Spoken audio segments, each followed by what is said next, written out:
Round কাউন্সেলিঙৰ notice প্ৰকাশ কৰিছে। এই ভিডিঅ'ৰ জৰিয়তে জনাই দিয়া হ'ব কাউন্সেলিং কেতিয়া হ'ব, ক'ত হ'ব, কাউন্সেলিঙৰ সময়ত কি প্ৰমাণপত্ৰ লগত লৈ যাব লাগিব। এইবাৰ 5 দিন ছাত্ৰ-ছাত্ৰীৰ অফলাইন কাউন্সেলিং হ'ব। এতিয়া ছাত্ৰ-ছাত্ৰীক জনাই দিয়া হ'ব কি কোৰ্চৰ কাউন্সেলিঙৰ নোটিছ প্ৰকাশ কৰিছে। পেৰামেডিকেল কোৰ্চৰ ফাৰ্ষ্ট ৰাউণ্ড কাউন্সেলিঙৰ নোটিছ প্ৰকাশ কৰিছে। পুনৰ জনাই দিব বিচাৰিছো 2024 চনৰ পেৰামেডিকেল কোৰ্চৰ ফাৰ্ষ্ট ৰাউণ্ড কাউন্সেলিঙৰ নোটিছ প্ৰকাশ কৰিছে। ইয়াতে উল্লেখ কৰিছে ছাত্ৰ-ছাত্ৰীৰ কাউন্সেলিং 2024 চনৰ ছেপ্টেম্বৰ মাহৰ 23 তাৰিখৰ পৰা আৰম্ভ হ'ব। 23 তাৰিখৰ পৰা ছেপ্টেম্বৰ মাহৰ 27 তাৰিখলৈকে কাউন্সেলিং হ'ব ইয়াতে উল্লেখ কৰিছে। পুনৰ জনাই দিব বিচাৰিছো এইটো জিএনএম নাৰ্ছিং কোৰ্চৰ কাউন্সেলিং নহয়। এইটো হ'ল ডিএমই বৰ্ডৰ পেৰামেডিকেল কোৰ্চৰ ফাৰ্ষ্ট ৰাউণ্ড কাউন্সেলিঙৰ নোটিছ। বহুতেই এন্ট্ৰেন্স পৰীক্ষা দিছিল, সেইসকল কেণ্ডিডেটৰ কাউন্সেলিঙৰ নোটিছ আহি গ'ল।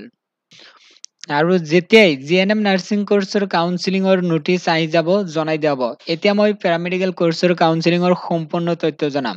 ছেপ্টেম্বৰ মাহৰ 23 তাৰিখত কাউন্সেলিঙত কোনবিলাক কেণ্ডিডেট যাব পাৰিব ইয়াতে উল্লেখ কৰিছে যিসকল ছাত্ৰ-ছাত্ৰীয়ে এন্ট্ৰেন্স পৰীক্ষাত ৰেংক আপ টু 204 204ৰ ভিতৰত যদি ৰেংক আছে তেতিয়াহ'লে যাব পাৰিব।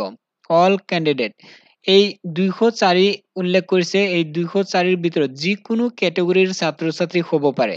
General, OBC, MOBC, SC, STP যিকোনো কেটেগৰী হ'ব পাৰে যদি ৰেংক 204ৰ ভিতৰত পাইছে।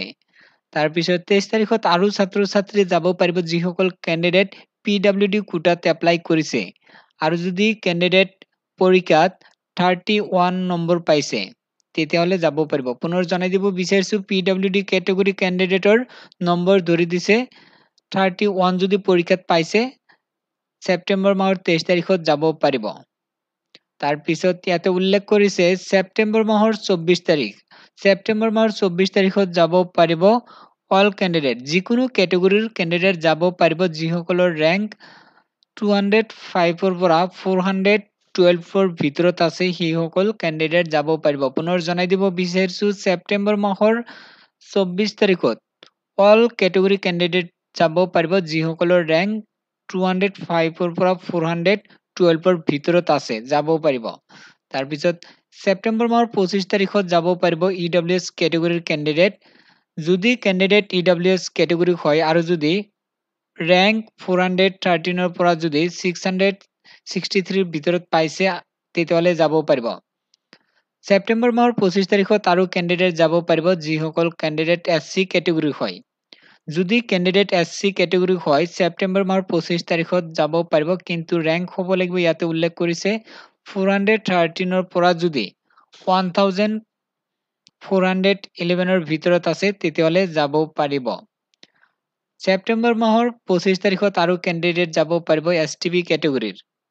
যদি কেণ্ডিডেট STB কেটেগৰী হয় আৰু যদি ৰেংক 413ৰ পৰা যদি 1450ৰ ভিতৰত আছে যাব পাৰিব। ছেপ্টেম্বৰ মাহৰ 26 তাৰিখত যাব পাৰিব STS কেটেগৰী। যদি ছাত্ৰ-ছাত্ৰী STS কেটেগৰী হয় আৰু যদি পৰীক্ষাৰ ৰেংক ইয়াতে উল্লেখ কৰিছে 413ৰ পৰা যদি 2121ৰ ভিতৰত আছে তেতিয়াহ'লে যাব পাৰিব। ছেপ্টেম্বৰ মাহৰ 26 তাৰিখত আৰু যাব পাৰিব OBC, MOBC, NCL কেটেগৰীত যাব পাৰিব। যদি কেণ্ডিডেট OBC, NCL বা MOBC হয় আৰু যদি ছাত্ৰ-ছাত্ৰীৰ ৰেংক 413ৰ পৰা যদি 904ৰ ভিতৰত আছে তেতিয়াহ'লে যাব পাৰিব।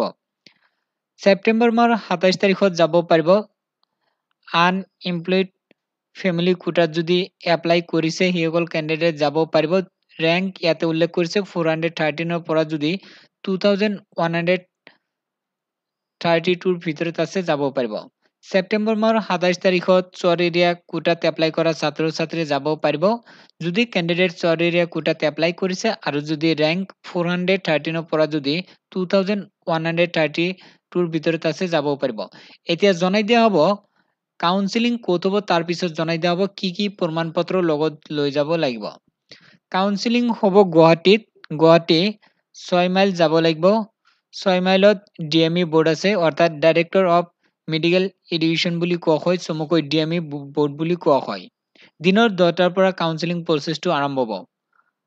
আৰু ইয়াতে উল্লেখ কৰিছে যে ক্যান্ডিডেটৰ প্ৰমাণপত্ৰ আৰু এটা ইম্পৰ্টেণ্ট নোটিছ ইয়াতে দি দিছে যে যিসকল ক্যান্ডিডেট টিজিএল এক্স টিজিএল হয় সেইসকল ক্যান্ডিডেটৰ মানে টি ট্ৰাইবছ যিটো অফিচিয়েল ৱেবছাইট আছে সেইসকলক মানে সেপাৰেটকৈ কাউন্সেলিং পাতিব ইয়াতে উল্লেখ কৰিছে এতিয়া প্ৰমাণপত্ৰৰ ডিটেইলছ জনাই দিয়াব লগত কি প্ৰমাণপত্ৰ লৈ যাব লাগিব যিমানবোৰ মই প্ৰমাণপত্ৰৰ অৰ্থাৎ ডকুমেণ্টৰ নাম কম সেইবিলাক অৰিজিনেল লগত জেৰক্স কৰি লৈ যাব লাগিব এডমিট কাৰ্ড লৈ যাব দিছে এন্ট্ৰেন্স পৰীক্ষাৰ প্যাৰামেডিকেল কোৰ্সৰ এন্ট্ৰেন্স পৰীক্ষাৰ এডমিট কাৰ্ড অৰিজিনেল লগতে জেৰক্স কৰি লগত লৈ যাব লাগিব এইচএছ পাছৰ মাৰ্কশিট লৈ যাব লাগিব তাৰ পিছত ক্লাছ 10 12ৰ এডমিট কাৰ্ড আৰু পাছ সাৰ্টিফিকেট লৈ যাব লাগিব অৰিজিনেল প্লাস জেৰক্স কপি পিআৰসি লগত লৈ যাব লাগিব কাষ্ট সাৰ্টিফিকেট যদি এপ্লিকেবল হয়